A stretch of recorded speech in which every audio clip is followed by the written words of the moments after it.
गुप्त भवन का छुपा दरवाजा। श्यामगढ़ गांव के किनारे एक पुराना और वीरान भवन था जिसे लोग गुप्त भवन कहते थे।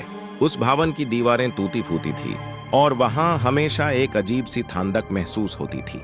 गांव के लोग कहते थे कि रात के समय उस भवन से अजीब आवाजें आती हैं और जो भी उसमें गया कभी वापस नहीं आया। एक दिन अनिकेत और उसका दोस्त रावी, जो शहर के कॉलेज में पढ़ते थे, गांव आए। वे दोनों खोज करने का शौक रखते थे।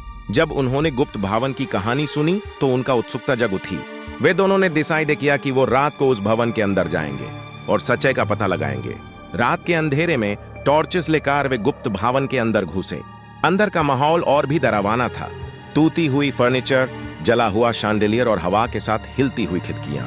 पर सबसे अजीब चीज थी एक बड़ा सा दरवाजा जो पूरी तरह से छुपा हुआ था और सिर्फ टॉर्च की रोशनी पड़ने पर दिखाई दिया। दरवाजे के ऊपर एक प्राचीन लिपि में कुछ लिखा था जो उनके समझ से बाहर था।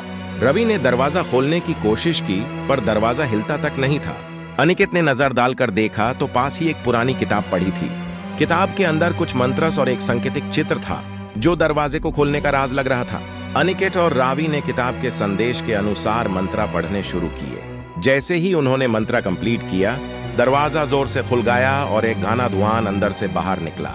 अंदर एक सुरंग थी जो नीचे किसी गहरी जगह तक जा रही थी। उस सुरंग से संगीत की हल्की हल्की आवाज आ रही थी, जैसे कोई प्राचीन महफिल हो रही हो। दोनों ने हिम्मत करके सुरंग में कदम रखा। सुरंग के अंदर की दीवारें रंगीन थी जैसे किसी राजमहल का हिस्सा हो। कुछ दूर चलने के बाद उन्हें एक बड़ा हॉल दिखाई दिया जिसमें अनेक मूर्तियां थी। सबके हाथ में गहने और तलवारें थी। हॉल के बीच में एक रजगड्डी थी जिसमें एक गोल्डन मुकुट पड़ा था।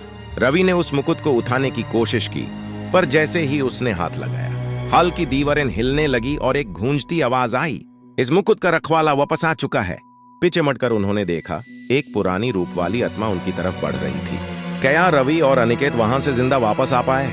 यह गुप्त भवन का रहस्य उनके साथ ही छुप गया। इस कहानी का अंत अभी भी एक पहेली है।